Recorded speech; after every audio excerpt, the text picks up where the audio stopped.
napakababang uri ng ginto na kung tawagin ay 6 karat. Alam nyo ba ito? At yan po ang ating tatalakayin sa video natin ito. Lamang ang may alam.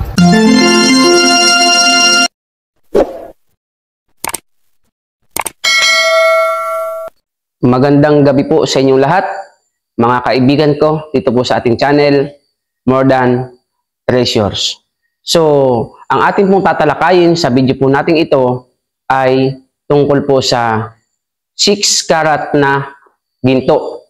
Lagi po nating pakatatandaan na ang ginto ay marami pong karat. Meron pong 24 karat, merong 22 karat, merong 21 karat, merong 18 karat, merong 16 karat, merong 14K karat, merong 12 karat, merong 10K karat, merong 9 karat, merong 8 karat, merong 6 karat, at meron pang 4 karat. At yan po ang ating tatalakayin sa video po nating ito. Ngayon, paano mo malalaman kung ang iyong isang alahas, mapakwintas, mapabracelet, mapahikaw, mapasingsing, mapaangklet, paano mo malalaman kung ito ay 6 karat? Dahil ang karamihan po sa mga taong mahilig sa alahas, kapag nakita po nilang ang alahas ay hindi kulay dilaw, iniisip po agad nila, hindi ito ginto. At kapag nakita po nilang dilaw na dilaw, ito po ay iniisip nila ginto. Uulitin ko po sa inyo ang ginto, hindi po yan matakaw sa tingin. Hindi po yan papansin. Ang tunay na ginto, simple lamang kung titignan. Parang tao, simple tignan pero may halaga. Yung taong papansin, huwag nyo na po yang pansinin. Kasi kalimitan din po sa mga ginto, pag hindi ka pansin-pansin, ay gold. Sa akin po experience sa pamimili ng alahas, marami po ako nabibiling alahas na kapag hindi ka talaga marunong tumingin, ay hindi mo akalaing ginto. Tulad po nung nabili ko dati, malaking singsing, suot-suot po ng isang binata, napulot niya daw po sa falls, naliligo sila. Nung unang tingin ko, sabi ko, gawa lang sa pera kasi kulay tanso. At ito po ay gawa lamang sa 16K na gold. So, lagi po nating tatandaan, pagdating po sa ginto, ay wag na wag po kayong titingin sa kulay.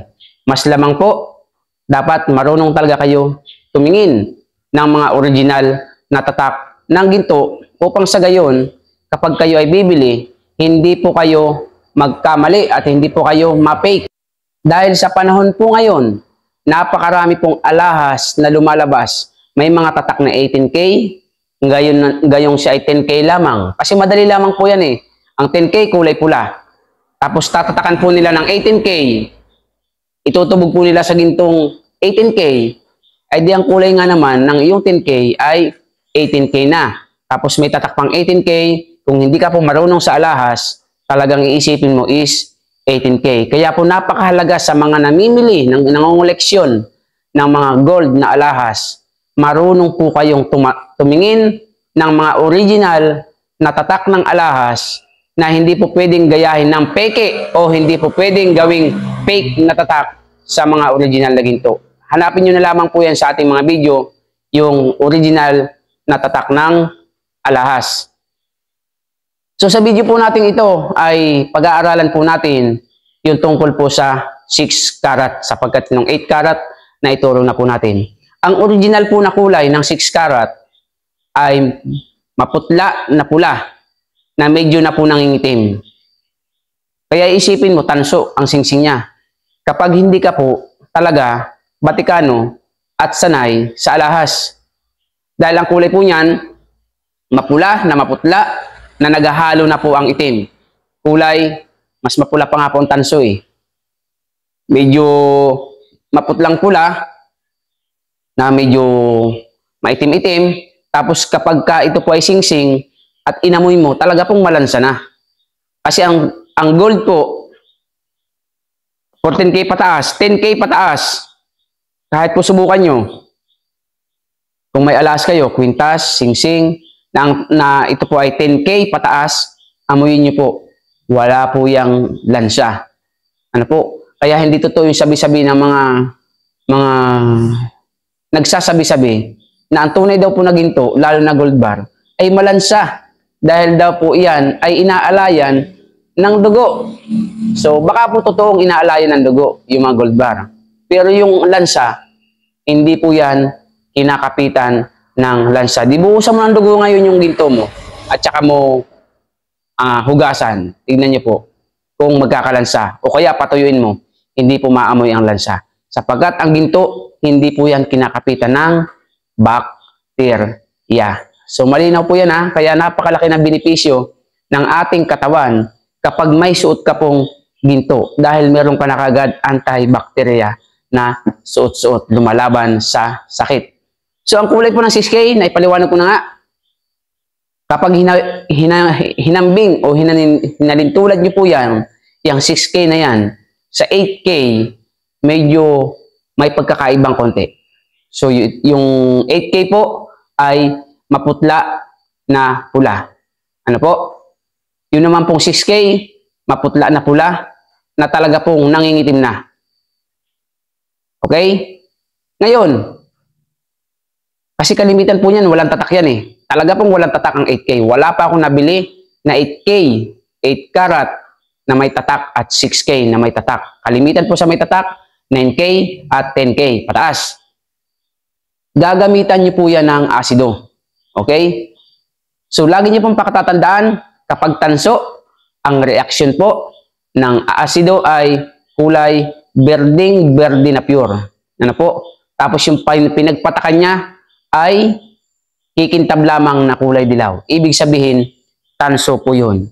Yung 8K naman, kapag binuhusan niyo po ng asido, yan po ay magkukulay berde. Okay? Magkukulay berde na medyo may kasamang itim na konti. Tapos yung pinagpatakan, mamumula na medyo mangingitim. Ito naman pong 6K, tignan niyo po, kapag pinatakan ng asido. Panoorin niyo po.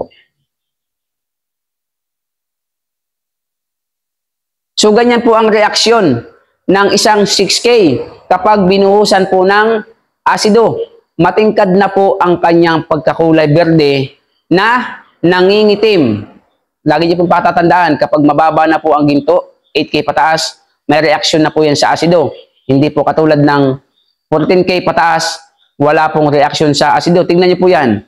Nangingitim at ang kanyang pagkaberde, medyo mataas na po ang kulay, ngunit may kasamang kulay itim.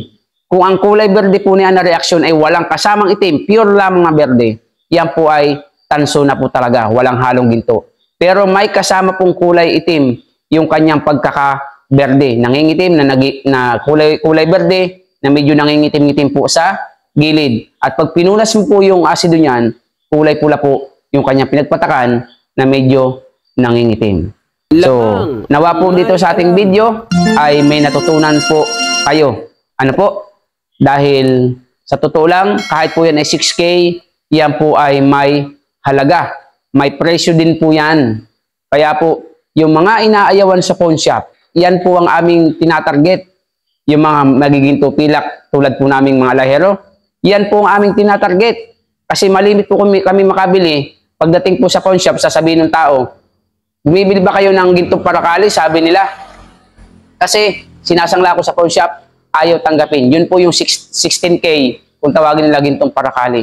Pag wala pong tatak, nahihirapan po ang mga tauhan ng pawn shop na iyan po ay i-mention kung anong klase ng karat. Kaya kaysa sila po ay mag-abono, pag sila nagkamali, tinatanggihan po nila yan.